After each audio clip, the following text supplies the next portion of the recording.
you describe Prophet Muhammad as anti-racist rather than simply non-racist.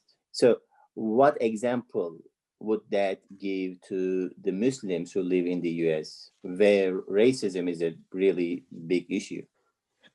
Racism is perhaps the biggest issue, especially in this country.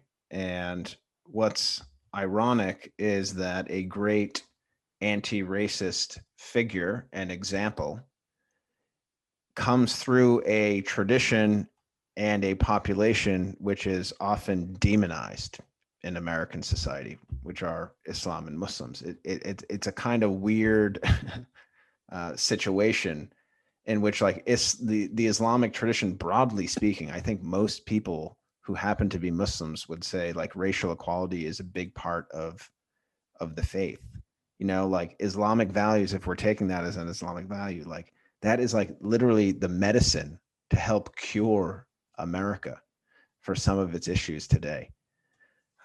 Just a bizarre paradigm, I guess you would say. But Muhammad's legacy, I think, is anti-racist because he wasn't just merely being a non-racist, which is a person who does not hold beliefs of racial superiority. And of course, race is a modern concept and it's slippery. But, generally speaking, as Stuart Hall mentioned, people judge a person's race based on their body. And human beings have always judged people based on their bodies.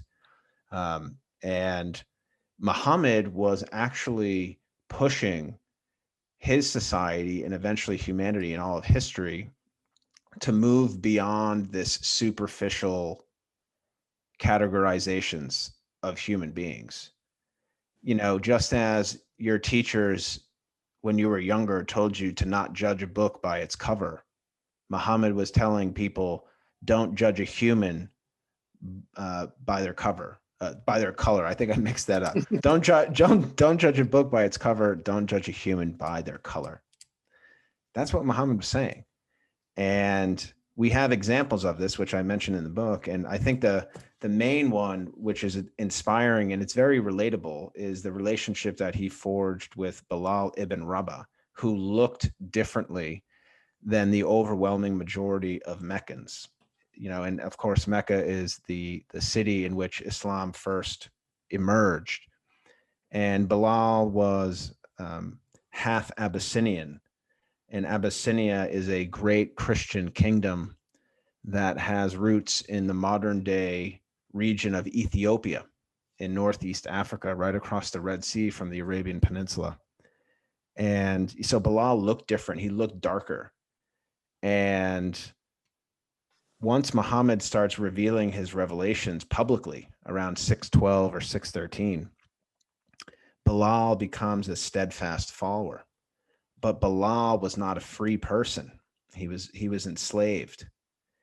And Muhammad, knowing that Bilal was a firm monotheist, not only that, but a Muslim in the sense of some of the humane things that we were talking about, just being a good person, being present, being respectful. And Muhammad takes a liking to Bilal. And there are a couple stories that stick out. One time, another one of Muhammad's companions was criticizing Bilal and basically associating Bilal's behavior on Bilal's race. Abu Dar al-Ghafari literally told Bilal, like, you're the son of a black woman. So like basically saying, okay, so the reason why Bilal acted this way was because he was black. That's ridiculous. That's a ridiculous statement. And Muhammad told al-Ghafari, like, you are stuck in the age of ignorance, the Jahiliyyah. He's like, this idea of associating race and racial inferiority with a person that looks a certain way is not part of the Islamic tradition. Not only did that quote happen, but Bilal was actually freed by Muhammad and Abu Bakr. They literally purchased his freedom. So when you think about being anti-racist means that you're actually taking action to, dismantle the racist systems in a given society. To be non-racist is good. I'm not saying don't be non-racist, but to be non-racist just means that you hold a belief in which racial superiority does not determine how you treat people, but it doesn't necessarily dismantle anything or take action against anything. So Muhammad was an anti-racist. He was completely transforming society. People are just looking at him as a monotheistic prophet. Like this was a person who was a revolutionary. He came with completely different ideas, not only in terms of the races, but in terms of women, on how to treat orphans. And you can tell why people were so upset with him, because not only was he successful in moving people, in enlightening people, in elevating people, but his ideas, which were, I think, and I'll say it with all confidence, these ideas are coming from God. There's no question in my mind about that.